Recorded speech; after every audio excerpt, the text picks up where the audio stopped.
Sometime after the year 1433, inside the archives of the most powerful empire on earth, a group of Chinese officials committed one of the strangest acts of destruction in human history. They did not burn a city. They did not execute a rival. They erased a fleet. History remembers civilizations that were conquered. It almost never remembers civilizations that conquered themselves. They took the logs, the charts, the engineering plans of the greatest navy the world had ever seen. Ships that had reached Arabia and the coast of Africa decades before any European sailed an ocean. And they made them disappear. Deliberately.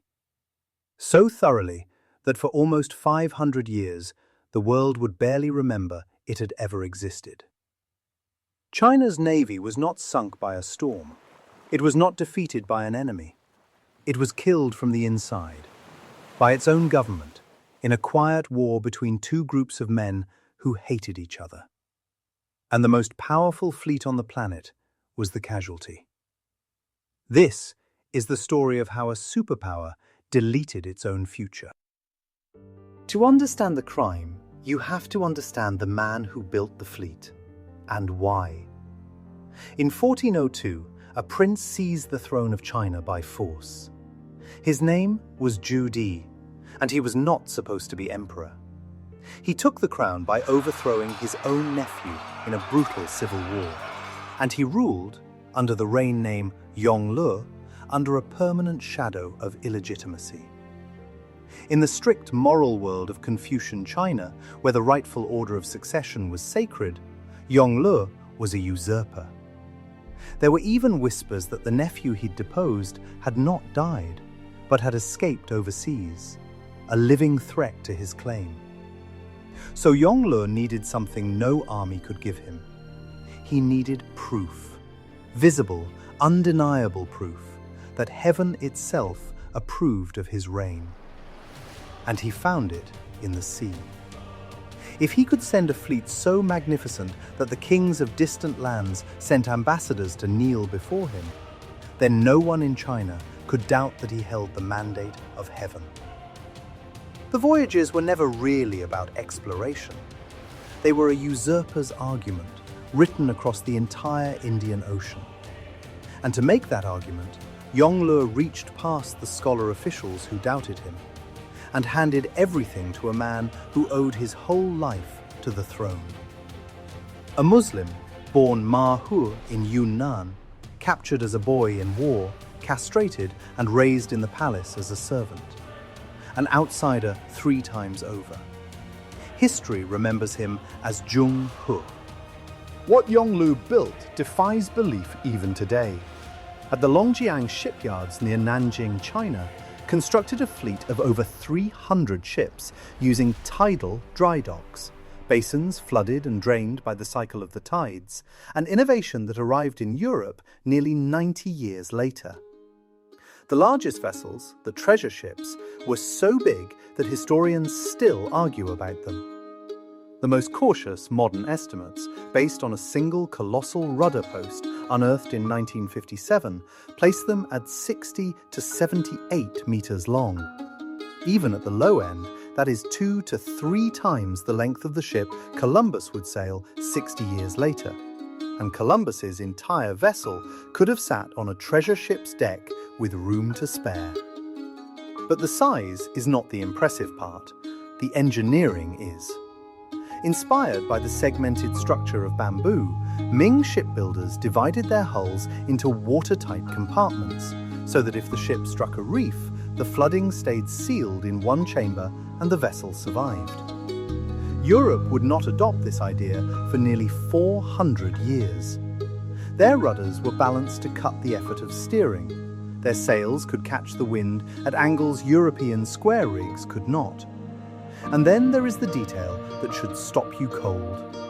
For the next 4 centuries, the greatest killer of European sailors would not be storms or enemies, it would be scurvy, the slow disease of vitamin deficiency that rotted men alive on long voyages.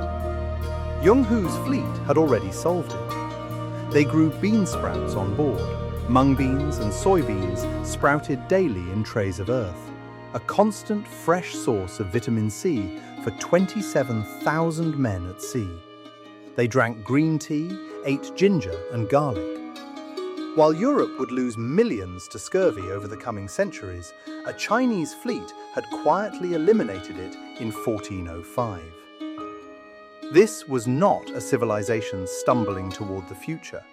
This was a civilization that had already arrived. Between 1405 and 1433, Zheng He led 7 of these expeditions, and what he did with them is the second surprise of this story. He did not conquer. The European empires that followed a century later would arrive with cannons and crosses, seizing land and souls. Zheng He arrived with silk, porcelain, and a different idea entirely.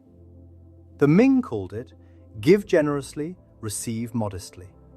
The fleet handed lavish gifts to foreign kings, and in return asked only for symbolic tribute and ambassadors to carry the emperor's prestige home. When force was needed, it was overwhelming. He crushed a pirate king who had seized the Strait of Malacca and deposed a hostile ruler in Ceylon. But the goal was order, not empire. The proof of this worldview still survives in stone. On the island of Sri Lanka, Zheng He left a tablet, the Gaul trilingual inscription, and what it says is extraordinary. In 3 languages, it offers gifts and praise to 3 different gods: to the Buddha in Chinese, to the Hindu god Vishnu in Tamil, and to Allah in Persian. The same offerings to 3 faiths on 1 stone. This was a superpower whose strategy was not domination but harmony, buying the loyalty of the Buddhist, Hindu, and Muslim merchants who actually ran the Indian Ocean. The fleet sailed as far as the Swahili coast of East Africa, and it returned with wonders, ostriches, zebras, and a giraffe. When that giraffe arrived at court, the Chinese saw in it the qilin, a mythical creature of their legends whose appearance signaled a wise and virtuous ruler. For Yongle the Usurper, it was the final piece of his argument. Even the beasts of distant lands had come to confirm that heaven smiled on his reign. At its height, more than 30 foreign states were woven into this peaceful, Chinese-led order. The world had, for one brief moment, a different model of how a superpower could behave. And then it all came apart, not at sea, but in the corridors of the court. Because the treasure fleet had a fatal political flaw built into it from the start. It belonged to the eunuchs. Yongle had elevated these palace insiders precisely because they bypassed the scholar officials who questioned him. And every triumphant voyage made the eunuch faction stronger, richer, more powerful. To the Confucian bureaucracy, the educated mandarins who had run China for centuries and saw themselves as the moral spine of the empire, this was intolerable on every level. The voyages were financially reckless. They were ideologically offensive. In the Confucian worldview, agriculture was virtuous and foreign trade was vulgar. A proper empire should be self-sufficient, and the world should come to China, not the reverse. And above all, the voyages were political poison, because every success belonged to their rivals. The scholars could not defeat the emperor, but emperors die, and bureaucracies are patient in a way that no single man can ever be. In 1424, their patience was rewarded. The Yongle Emperor died on campaign against the Mongols. The great patron of the fleet was gone, and the forces against it now converged from every direction. First, the money. Each voyage had consumed something like 30% of the government's annual revenue, on top of Yonglu's wars and his construction of the Forbidden City. The treasury was bleeding. Second, the north. The real existential threat to China had never been at sea. It was the Mongols on land. And in 1449, that threat became catastrophe. At the Battle of Tumu, a young emperor, badly advised, marched 500,000 men into a Mongol trap and was captured alive. A humiliation so total it permanently reoriented the empire inward, towards the army and the rebuilding of the Great Wall. There was no money and no will left for the sea. And third, the scholars made their move. With the eunuch's patron dead and the treasury empty, the Confucian bureaucracy did what it had waited decades to do. It did not just cancel the voyages, it set out to make them impossible. The treasure ships were left to rot at their moorings, deliberately unrepaired, until the greatest navy in the world crumbled into the water. The shipyards were starved, and then they came for the memory itself. They did not burn the ships with fire, they burned them with red tape. And here is the detail that proves this was not neglect, but murder. In 1477, more than 40 years after the last voyage, a new generation of eunuchs tried to bring the fleet back. They went to the archives to find Yong-Hu's records, his charts, his engineering plans, so they could build again. And the records were gone. A senior official in the Ministry of War, a man named Liu Da-Xia, had taken the documents and hidden or destroyed them. His reported reasoning was chillingly deliberate. These papers, he argued, were a record of deceit and waste, and if future emperors ever read them, they might be tempted to repeat the ruinous folly. So he made sure no one ever could. Think carefully about what that means. Liu Da-Xia did not win a debate about whether China should sail. He won something far more total. He erased the possibility of the debate ever happening again. He understood a kind of power that armies do not have, that whoever controls the records controls the future, and that the surest way to kill an idea forever is to destroy the proof that it ever worked. The skills faded. The shipwrights died without apprentices. The largest ocean-going fleet the world had ever seen became a rumor, then a myth, then almost nothing, until the 20th century, when historians finally dug Yong-Hu back out of the silence the scholars had buried him in. And the cost of that silence came due in 1511.